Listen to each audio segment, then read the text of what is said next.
Xi Jinping has become known for his aggressive international moves, even potentially breaching the US homeland with spy balloons. But his greatest efforts might be much closer to home, as China looks to expand further in its backyard. But why does China need to expand? Is it lack of space? Not likely, as even though it's home to 1.4 billion people, it's one of the 3 largest countries in the world. While China has a massive population, many areas of the country are not densely populated. Is it seeking a military advantage or rare resources? Or is it just simple national pride? The answer is complicated, and to find out the truth, we have to go back to the beginning. China's borders have shifted a lot over the years, mainly with the coming and going of empires and dynasties. Borders were much more fluid hundreds of years ago, but things have been more stable in the modern day, with a few exceptions. China's modern expansion began in the 1950s, shortly after Mao Zedong took over the country in 1949. The ruthless communist leader was backed by the Soviet Union, and in addition to unraveling much of China's past institutions, he wanted to take back its past losses too,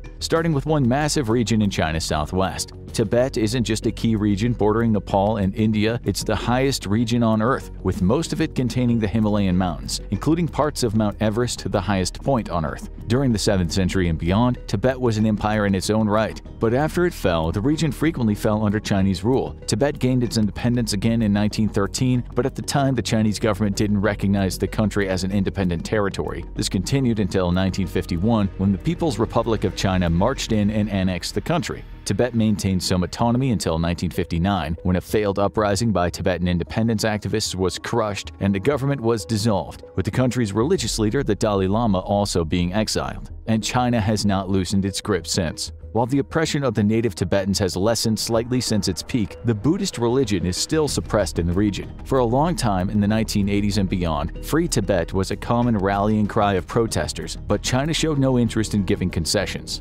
and in fact required recognition of its control over Tibet from most of its diplomatic partners. With no country willing to anger the nuclear power and actually support Tibetan independence, the movement faded in the headlines, which gave China the foothold in the Himalayas it needed. It continues to rule it to this day, with the issue largely being seen as settled after decades of occupation. And it's not the only area where China has maintained an iron grip. Aksai Chin seems like a strange place to mention. The border region of China and India is largely barren, isolated, and mostly uninhabited due to it being a high-altitude desert. It's part of the Kashmir region, which is also disputed with Pakistan. But it's controlled by neither them nor India. Instead, China rules it and has for decades. The original border was determined by the Johnson Line, a border created by a survey executed by a British bureaucrat in 1865. But China was not as powerful back then, so it was never consulted and the territory ended up going to India. It would be the start of many problems regarding the region. When India gained independence in 1947, the Johnson Line was used as the boundary, which put Aksai Chin within their territory. However, it wasn't long before China started making inroads.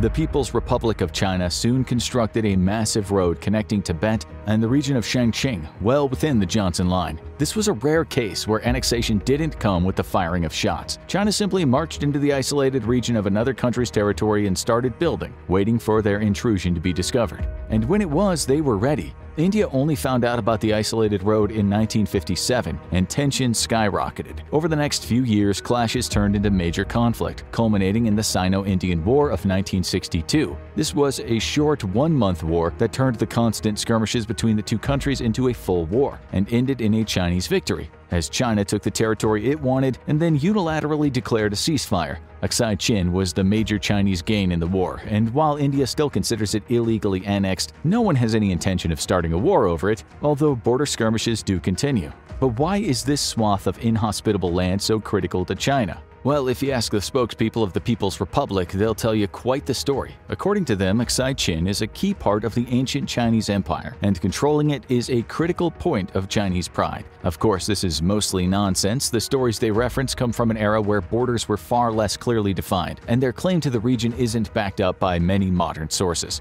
The actual reason is far more down to earth. Aksai Chin might be mostly barren desert, but it is a desert in a very key region. China has recently placed a focus on the Shanxing region, where the oppressive policies toward the Uyghur minority have been the subject of global condemnation. The Aksai Chin region has become a key point between the two regions, and it also serves as the perfect vantage point to observe their longtime enemy. It's not the only border region that China has plans on taking from India, and this high ground gives China a key intelligence in any border skirmish. So it's unlikely China will give up its iron grip on Aksai Chin anytime soon. but not every region taken over by China is taken at gunpoint. The story of Hong Kong is a tricky one. The peninsula of Hong Kong was ceded to Britain at the conclusion of the First Opium War in 1842 as a treaty port for the massive empire. The region was soon populated by refugees from the mainland during the unrest there, and that helped the British colony become a fast-growing economy. Massive investment soon followed, and Britain obtained a 99-year lease on the territory in 1898. While the island was occupied by Japan during the Second World War, the British took it back over after the war, and Hong Kong soon became a global hub of industry. But there was a ticking clock to all the progress. The end of the lease was fast approaching, and there was little chance of extension. Britain had never negotiated the lease with the Chinese Communist Party, and getting the island back was a point of pride, regardless of the divided feelings of the local population. Ultimately, a bargain was struck. Great Britain would transfer the island over in 1997, while China would guarantee a 50-year period of autonomy where Hong Kong would be allowed to maintain its own political and economic system. Despite this, 500,000 Hong Kong residents headed for the border to emigrate before the transfer, not trusting China to keep its promises. They were right to be worried. Shortly after the transfer, Hong Kong faced serious crises, including a collapse of the Hong Kong dollar, several virus outbreaks, and a general financial crisis. At first, China's promise of one country, two systems wasn't broken. Unfortunately for Hong Kong, this wouldn't last long. China started interfering with local elections, requiring pre-screening of candidates to ensure a pro-China candidate won. The crisis hit a tipping point in 2019 when an amendment that would allow extradition to the Chinese mainland was proposed, and massive protests ensued, followed by even more dramatic crackdowns and arrests. Soon it was illegal to insult the national anthem of China, and all the candidates had to be approved by a Beijing-backed election committee. And then came COVID, which gave China the perfect excuse to increase its iron grip on the region. Residents of China hear about Americans complaining about lockdowns during COVID and laugh. For the average American, lockdowns meant not being able to go to the pub and waiting in line for toilet paper. Chinese lockdowns were far more intense, being backed up by legal and military force as the country became increasingly determined to keep a lid on the virus. And what happened in China also happened in Hong Kong. The crackdowns intensified as the Hong Kong administrators enforced similar policies and used the lockdowns as an excuse to shut down protests and memorials, including a yearly memorial for those killed in the Tiananmen Square protests. And so, democracy in Hong Kong ended almost 30 years ahead of schedule, with opposition leaders being arrested regularly while the rest of the world stands by the wayside. After all, it's China's business and everyone agreed to that. But China's biggest encroachment might not be on the land. The CCP has had its sights set on the South China Sea. Although the region is considered neutral territory and is used by multiple countries including China, Taiwan, Indonesia, the Philippines, and Vietnam, that might be changing soon as China moves to stake its claim over the entire region. After all, it's right there in the name, and China has been getting close to stating the South China Sea is entirely under its direct control, and they have the military force to back it up. China is by far the biggest military force in the region and the only one with a world-class naval fleet. That essentially means that borders mean what they say they mean, and most countries who have been confronted by Chinese aggression in the sea have quickly backed off. However, many countries have filed legal claims against China in international courts for operating in or encroaching on their territorial waters. China has usually lost these cases and promptly disregards the ruling, instead defaulting to the sacred rule of might makes right. But how do you conquer water anyway? Well, in China's case, you replace the water with something else. Few of China's activities in recent years have raised more alarms than their building of artificial islands in the South China Sea. Usually intended to be used as military bases, these large-scale land reclamation projects, nicknamed the Great Wall of Sand, have resulted in 7 artificial islands of at least 2,000 combined acres. One of them now has military barracks and a runway, while another is going to become a tourist destination according to CCP reports. What they both have in common is that they are intended to turn sandbanks into Chinese islands and the water surrounding them into Chinese waterways. And China's investment in these islands might just be a long-term gambit. Taking over the South China Sea has many advantages for China. It brings them closer to being a regional hegemon, essentially forcing countries like Vietnam to align with them in exchange for easier access to the water. It gives them access to massive fishing waters and undersea resources, and potentially to any resources found buried deep under the waves. But more importantly, it might also be a way to scare off the United States from developing a military presence in the area, while also stopping the US from forming alliances with countries like Vietnam.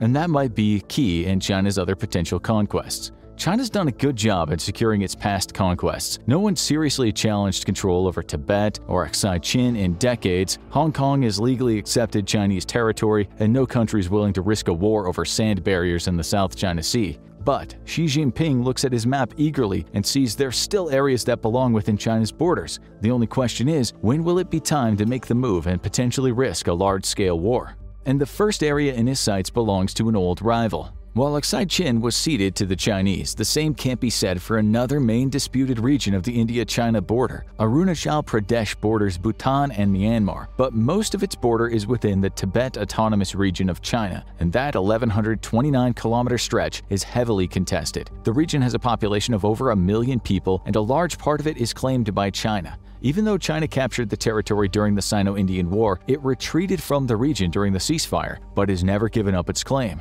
At the center of this conflict is one key town, Tawang, the administrative headquarters of the district. It's not a key political town, but it is the cultural heart of Arunachal Pradesh, the home to one of the most famous Buddhist monasteries in the world. It's a key spot for the faith, a faith that China has brutally repressed over the decades. By taking over the region, China would consolidate its hold over Tibet, strike a major political blow against India, and make it harder to challenge its claims to the region. It's also a high-lying region, and the state would be key to a larger-scale invasion of India. But it's not clear if China has any direct plans to take over that region right now. Arunachal Pradesh is a point of pride for China, both to strike a blow against India and for the symbolism of conquering the town where the Dalai Lama retreated to after fleeing China. The region is also rich in resources, including natural gas and iron. In recent years, border skirmishes with India have been common, but both sides have been fairly careful not to escalate into a full-scale war. After all, both countries are nuclear powers, and China has as much to lose as India from a full war. But by keeping the pressure on Arunachal Pradesh, China continues to keep India on the defensive. But it's not the big prize China has its eyes on. Taiwan is a small island nation off the coast of China, but as many of you know, that description doesn't tell the whole story. The nation claims to be the legitimate government of all of China, dating back to its nasty civil war that erupted during the communist takeover of China. The forces of Chiang Kai-shek, the Chinese national leader, lost to the communists but retreated to the island of Taiwan and have not given up control of the island since. The wounds of that civil war have not been healed over 70 years since, with the two governments still being bitter enemies, and that conflict might be about to boil over. With the support of the United States, Taiwan has boomed into an economic powerhouse, but China still insists that the island is part of China and will be brought back under its heel one way or another. Most countries in the world do not officially recognize Taiwan as a country, and China's veto keeps it out of the United Nations. But that hasn't stopped Taiwan from developing a robust trade relation with just about every major power in the world. And it's quickly becoming a massive powerhouse in the electronics sector, and that makes it an even bigger prize for China. Semiconductors make the world go round, and Taiwan has built a massive advantage in the manufacturing of these tiny computer chips thanks to its company TSMC, which controls a majority of the world's semiconductor production. This means that Taiwan could cut China off in the event of a war, causing their military sector and power grid to struggle to stay operational. This means that if China takes over Taiwan, it would be able to sway the consensus of countries at its will, forcing them to back off or risk being cut off from the vital supply of semiconductors. And this leaves China with the catch-22. Taiwan is the ultimate prize for China, but no one's sure whether Xi is using this as a threat or if he eventually plans to invade the island nation. And right now, that strategic ambiguity might be what China is looking for. If everyone thinks the CCP is on the verge of invading Taiwan, they'll be very hesitant to make any bold moves, like recognizing Taiwan as an independent nation or even visiting the country. But is China really planning to invade? This likely depends on whether Xi believes the United States is likely to back down if China makes the first move. When Russia first invaded Ukraine, most people assumed the war would be over in a week or two, and many thought it might be the trigger for China to make a move in the New World Order.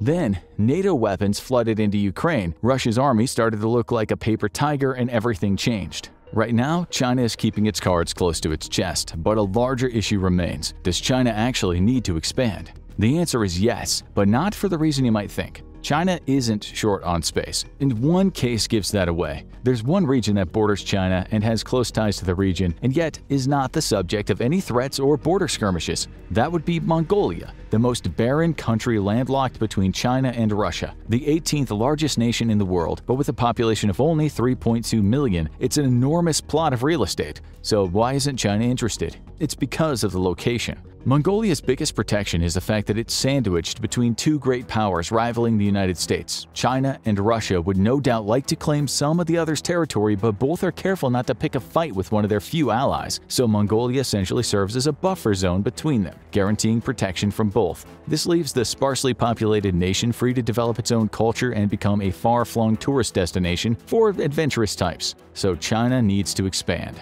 but it might just be a game of psychological warfare. China's primary concern right now seems to be proving it can grow into a superpower to rival the US. Most analysts say it has a long way to go, and before it can do that, it needs to establish itself as the dominant power in the region. Many of China's rivals are fast-growing powers. Taiwan is an economic powerhouse that controls the world's supply of vital computer components. India is a nuclear power with a fast-growing economy and is about to become the most populous country in the world. And Vietnam is reforming its economy and improving relations with the West. Add to that South Korea and Japan and their tight relations with the US, and China looks around and sees a future where it's isolated in its own backyard. So it expands to remind people it still has power and is willing to use it. In recent years, China's made a lot of noise and rattled sabers, but it's kept its actual moves to a minimum. Unlike Russia, which moved into Ukraine and now finds itself in a quagmire, China's encroached on India's border without a full invasion, pressured other countries out of the South China Sea, and threatened Taiwan with military exercises. Is it the prelude to something bigger? No one in the region is sure, and that's exactly how Xi Jinping likes it. For more on China's potential long-game gambit, check out Russia and China versus NATO, or watch this video instead.